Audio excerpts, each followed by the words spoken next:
Welcome to the Tech Egg. Don't get scrambled. Enjoy the video. In this video, I will explain how to replace a starter on a Jeep Liberty. First, always prioritize safety by disconnecting the negative battery cable. Next, gather your essential tools, including a ratchet, various sockets, and a jack with jack stands. Make sure your vehicle is securely parked on a flat, stable surface before you begin any work. This preparation ensures a smooth and safe replacement process. Now let's find that starter. On most Jeep Liberty models, you'll find it on the passenger side, often near the transmission bell housing.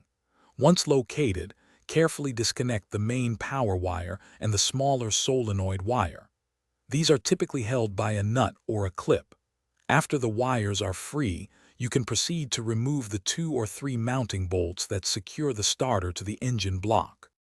With the bolts removed, gently maneuver the old starter out of its housing. It might be a bit heavy, so be prepared.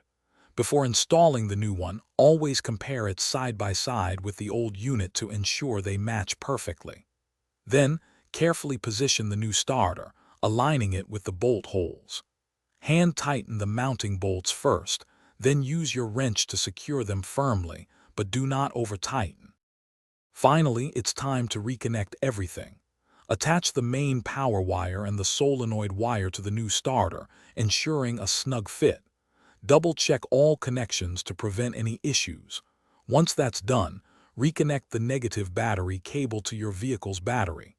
Now, you can get into the driver's seat and attempt to start the engine. Listen for that satisfying crank and start. Thanks for watching. Consider subscribing if I helped unscramble your problems.